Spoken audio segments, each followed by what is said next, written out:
hidup kekal abadi damai sejahtera.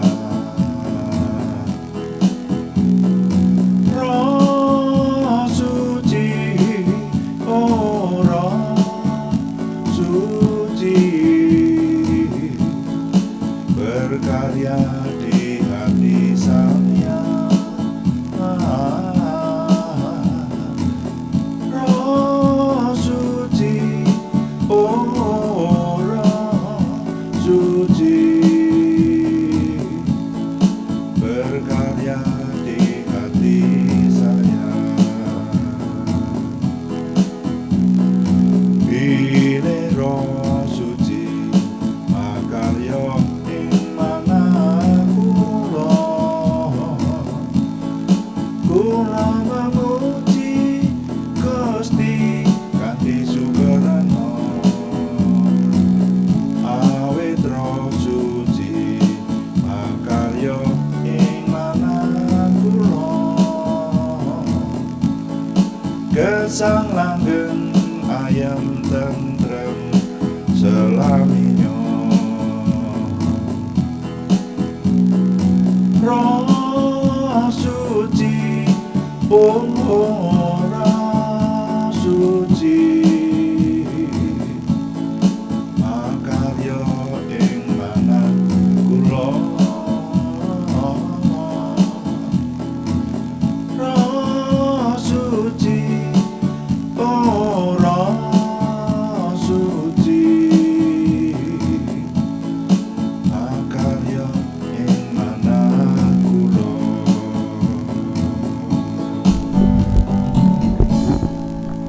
Bapa, kami mengucap syukur malam hari ini Tuhan berkati kami. Kami mau renungkan firman-Mu dan juga mau melayani Tuhan dengan doa. Urapi semua yang kami kerjakan, menjadikan nama Tuhan dimuliakan dan kami semua diberkati. Terima kasih Bapa di surga, dalam nama Tuhan Yesus Kristus kami berdoa. Haleluya.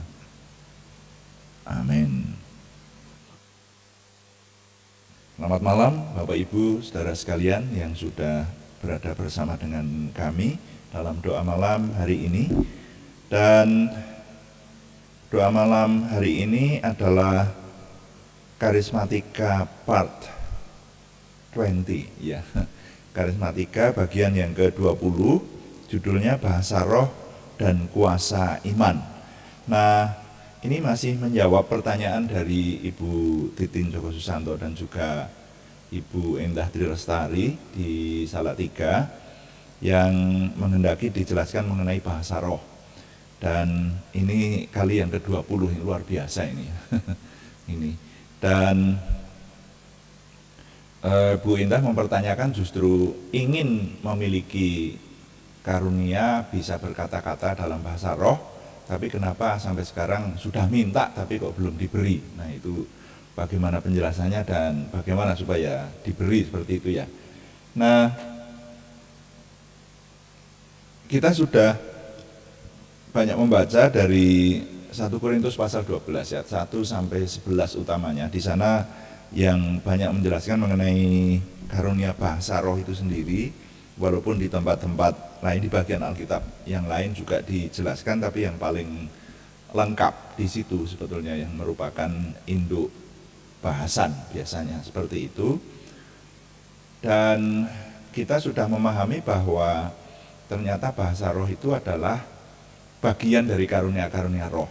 Karunia roh ada 9 dan salah satunya bahasa roh. Kemudian mengenai bahasa roh dan karunia roh ini tidak semua kalangan Kristiani bisa menerima. Nah, saya untuk kali ini menjelaskan ayat-ayat yang ada di Alkitab. Bagi saudara yang bisa menerima maupun tidak bisa menerima, silahkan dengan prinsip masing-masing.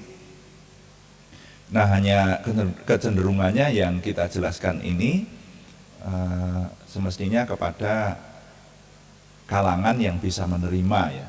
Jadi karena firman Tuhan banyak berkata seperti itu dan dengan jelas menyatakan, jadi tinggal penafsiran masing-masing. Nah, juga kemarin sudah kita berusaha untuk mengenal bahwa untuk menerima karunia roh, dan terutama yang sedang fokus kita bicarakan ini mengenai bahasa roh, itu harus diterima dengan iman. Nah, ayatnya adalah janji Tuhan Yesus yang menyatakan bahwa apapun juga yang kamu terima dan kamu minta dan doakan, percayalah bahwa kamu sudah menerimanya, maka hal itu akan diberikan kepadamu. Ya, lalu kemarin ada contoh-contoh, yaitu perwira di Kapernaum yang menerima kesembuhan buat hambanya yang terbaring sakit itu. Nah, ternyata dengan iman, dan Tuhan Yesus justru sangat menghargai ya iman perwira Kapernaum yang sangat percaya kepada Tuhan itu, dan Tuhan menyatakan imanmu telah menyelamatkan engkau, atau tepatnya di sana, jadilah kepadamu seperti yang engkau percaya, atau jadilah kepadamu seperti iman yang ada padamu. Nah, ini masih ada satu lagi kisah yang akan memantapkan hal ini, tapi mari kita baca dahulu 1 Korintus pasal 14 ayat yang pertama, yang kemarin juga sudah kita baca. Bunyi firman Tuhan, kejarlah kasih itu dan usahakanlah dirimu memperoleh karunia-karunia roh, terutama karunia untuk bernubuat. Nah, di sini yang digarisbawahi, usahakanlah dirimu memperoleh karunia-karunia roh. Ya, memang di sini dikatakan terutama karunia untuk bernubuat, karena ini yang jelas-jelas langsung membangun jemaat. Tapi karunia-karunia roh itu bukan hanya bernubuat. Kalau di sini dikatakan usahakanlah, ya artinya 9 karunia itu boleh kita usahakan semua atau boleh diminta semua. Nah, dalam hal ini Bu Windah Lestari sudah minta untuk diberi karunia dapat berkata-kata dengan bahasa roh atau berdoa dengan bahasa roh, tapi belum diberi. Nah, kalau sudah minta, maka kemarin menggunakan iman. Nah, ini sekarang ada contoh satu lagi, sebuah kisah, yaitu mengenai perempuan Kanaan yang percaya. Kita baca Matius pasal 15 ayat 21. Matius pasal 15 ayat 21. Lalu Yesus pergi dari situ dan menyingkir ke daerah Tirus dan Sidon. Maka datanglah seorang perempuan Kanaan dari daerah itu dan berseru, "Kasihanilah aku ya Tuhan, anak Daud, karena anakku perempuan kerasukan setan dan sangat menderita." Tetapi Yesus sama sekali tidak menjawabnya. Lalu murid-muridnya datang dan meminta kepadanya, "Suruhlah ia pergi, ia mengikuti kita dengan berteriak-teriak." Jawab Yesus, "Aku diutus hanya kepada domba-domba yang hilang dari umat pilihan Tuhan." Tetapi perempuan itu mendekat dan menyembah Dia sambil berkata, "Tuhan, tolonglah aku." Tetapi Yesus menjawab, "Tidak patut mengambil roti yang disediakan bagi anak-anak dan melemparkannya kepada anjing." Kata perempuan itu, "Benar Tuhan, namun anjing itu makan remah-remah yang jatuh dari meja tuannya." Maka Yesus menjawab dan berkata kepadanya, "Hei ibu, besar imanmu, maka jadilah kepadamu seperti yang kau kehendaki." Dan seketika itu juga anaknya sembuh. Ya, ini kalau dalam terjemahan lama bukan "hei ibu" tapi "hei perempuan." Itu. Jadi Tuhan Yesus itu berkata, "Hai perempuan," karena apa ya? Tuhan ini ya Tuhan, jadi memanggil umatnya dengan panggilan macam itu. Nah, mari sekarang kita mendalami kisah ini, saudara ya. Kalau dilatar belakangi oleh kita harus minta, kemudian harus beriman dengan permintaan itu. Nah, ini ada contoh lagi, satu kisah, keteladanan satu kisah, wanita Kanaan itu wanita kafir. Mirip perwira Kapernaum. Jadi orang ini bukan keturunan Abraham, bukan keturunan Yakub juga. Dia wanita kafir, saudara. Dan anaknya sakit. Anaknya sakit, lalu dia mencari Tuhan Yesus dan berkata kepada Tuhan, "Tolonglah, ya anak Daud, seperti itu. Tolonglah, berteriak-teriak terus. Nah, coba kita lihat di situ kisah ini saya ceritakan dengan cepat. Wanita itu menghadapi paling tidak hitungan saya 4 kendala. Ya, dan itu rupanya disengaja oleh Tuhan Yesus. Jadi berkali-kali saya katakan bahwa peristiwa di mana Tuhan Yesus ada itu seringkali sepertinya Tuhan Yesus memang menjadi sutradaranya. Sengaja seperti itu. Kendala yang pertama, wanita itu didiamkan saja. Ya, tetapi Tuhan Yesus diam, kan begitu tadi. Jadi Tuhan Yesus tidak bereaksi sama sekali.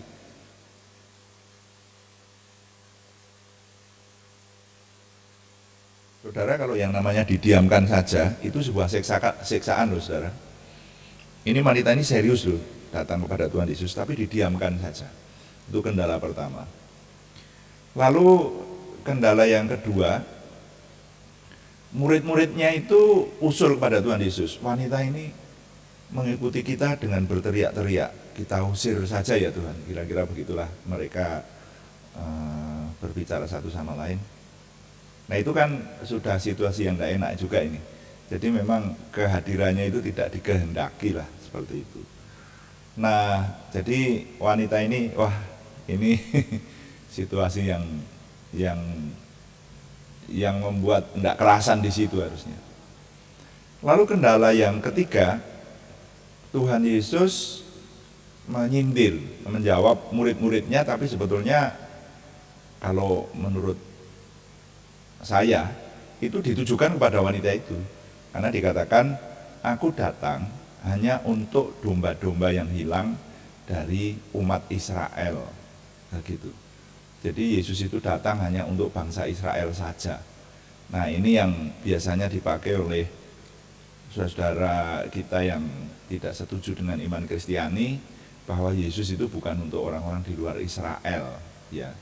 Tapi kalau ini penjelasannya panjang, dan menurut konteks di sini aja itu sudah tidak benar kalau dikatakan begitu. Tuhan Yesus itu datang bukan hanya untuk umat Israel, saudara ya. Kalau itu kitab suci berbicara dengan jelas. Jadi kalau diambil sepotong-sepotong untuk menyerang keimanan kita itu tidak bisa. Gitu. Tapi mereka suka melakukannya semacam itu. Makanya kalau orang Kristiani yang tidak memahami firman Tuhan itu gampang goyah. Nah itu. Nah, itu kendala yang ketiga. Tuhan mengatakan, aku datang hanya untuk domba-domba yang hilang dari umat Israel, umat pilihan Tuhan saja. Nah, seharusnya sampai di sini wanita itu sudah pulang, ya. Tapi wanita itu datang pada Tuhan dan bersujud dan katakan, tolonglah aku ya Tuhan. Jadi berkali-kali kalau sama Tuhan itu orang merendahkan diri, itu Tuhan menghargai. Itu. Ya, yang kemarin perwira di Kapernaum itu juga begitu ya, meninggikan Tuhan sedemikian rupa, dia merendahkan diri. Nah, lalu kendala yang terakhir itu justru yang paling menyakitkan, karena Tuhan Yesus berkata, dan ini kalau menurut saya sebetulnya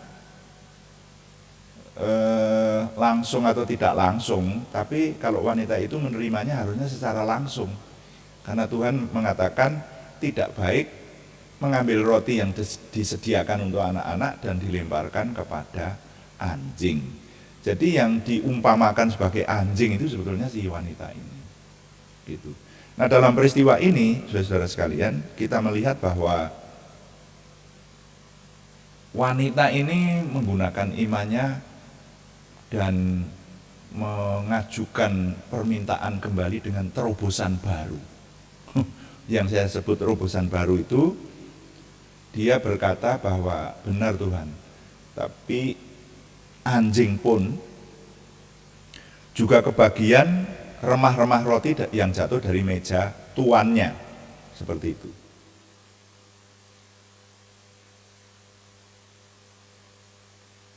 Ini kan namanya terobosan baru. Karena apa?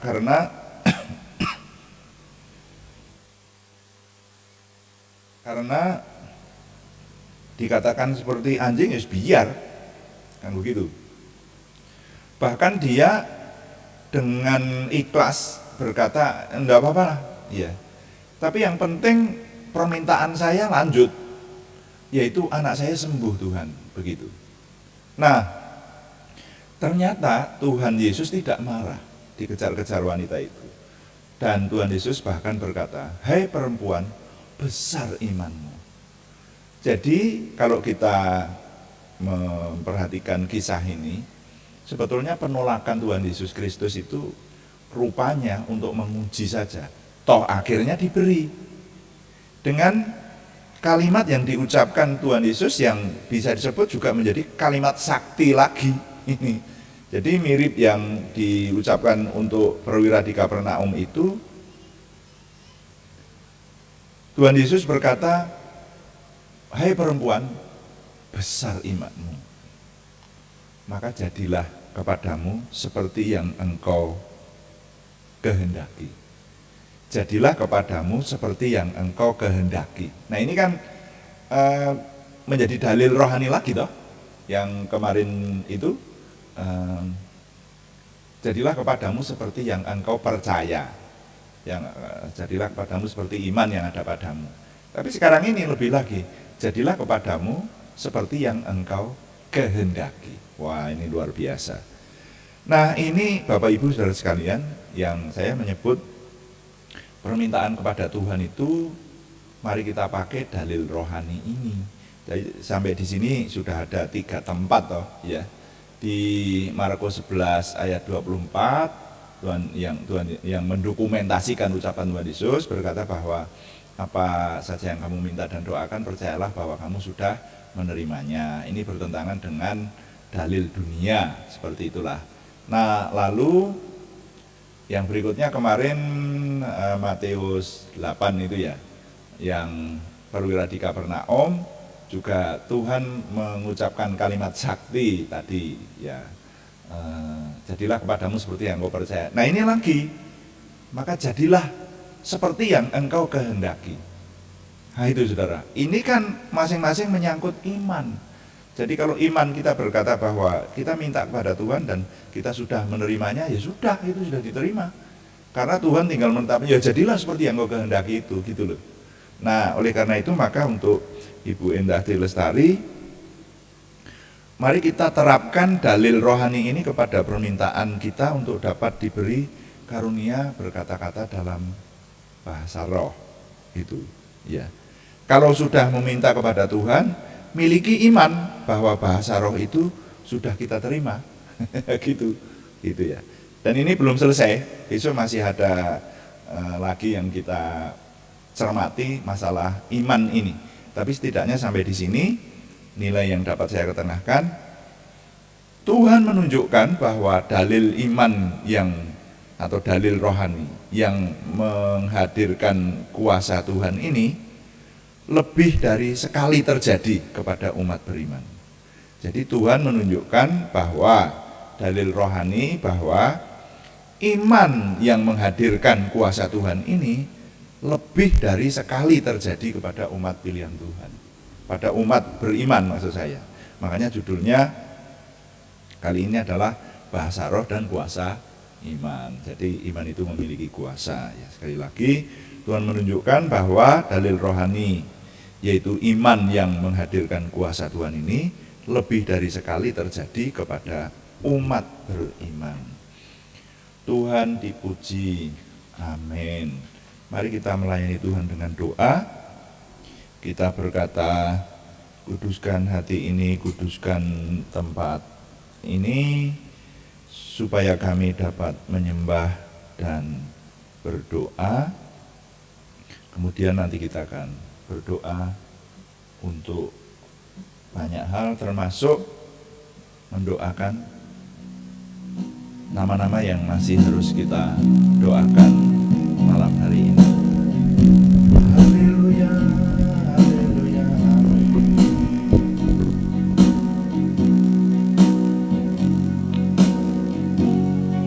kuduskan tempat ini untuk kami berdoa. Kuduskan hati ini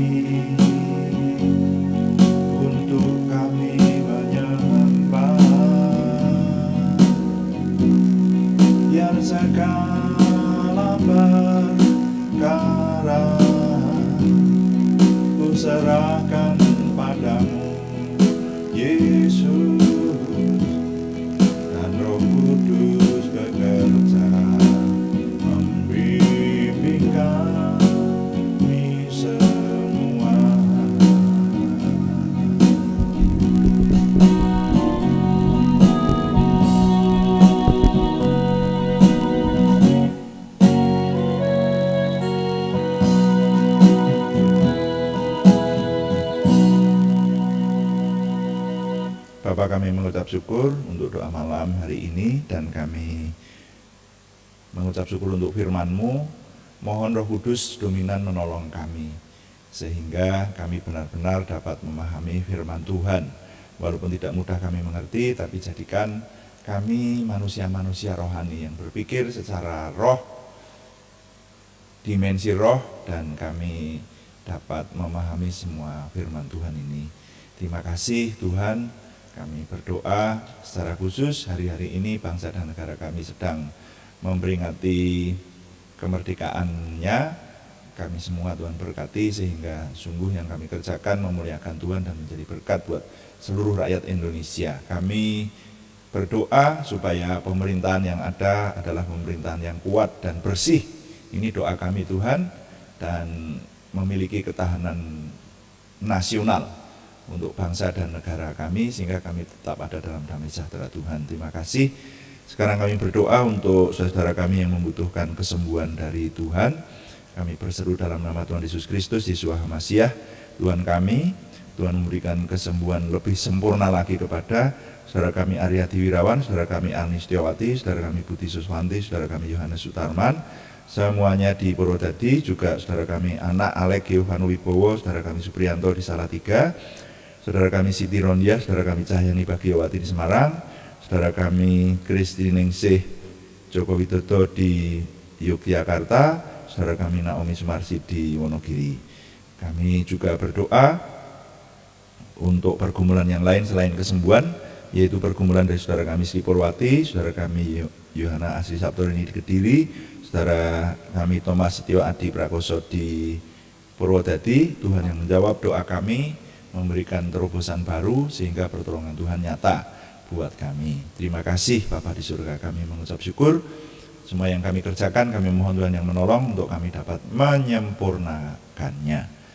Kami mengucap syukur setiap hari Tuhan memberikan kepada kami melalui doa malam dan doa pagi, dan juga semua yang kami kerjakan dengan semua program-program yang ada, bahkan juga dengan mendokumentasi kesaksian-kesaksian yang luar biasa yang boleh kami terima dari saudara kami yang sudah Tuhan beri kesaksian, yang sudah kami dokumentasikan dan akan kami dokumentasikan. Berkati semuanya, menjadikan nama Tuhan dimuliakan. Kami semakin memiliki pengenalan akan Tuhan, semakin memiliki percaya diri bersama dengan Tuhan, semakin memiliki optimisme, antusiasme, semangat dan bergairah menyambut masa depan kami untuk menang bersama dengan Tuhan.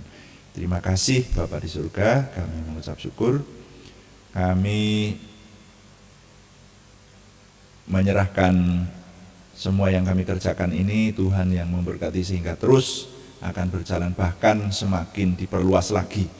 Nama Tuhan semakin dimuliakan, kerajaan Tuhan semakin dilebarkan, dan kami semakin diberkati. Kami mohon Tuhan yang menyempurnakan doa kami oleh pertolongan dan pimpinan Roh Kudus, karena semuanya kami persembahkan dengan mantap percaya dalam nama Tuhan Yesus Kristus Juru Selamat kami. Haleluya, amin. Demikian doa malam hari ini, saudara sekalian. Kami tetap mengingatkan bahwa doa melalui online ini dilakukan setiap hari Senin sampai Sabtu. Yang doa pagi adalah jam 5 pagi, yang doa malam jam 6 atau 18 waktu Indonesia bagian Barat. Kami tetap mengharapkan dukungan saudara dengan mengikuti, dan juga dukungan-dukungan yang lain, setidaknya dukungan doa, like, komen, dan share, bagikan kepada teman-teman lain, sehingga lebih banyak lagi yang diberkati bersama dengan kita. Selamat malam, Tuhan Yesus memberkati. Amin.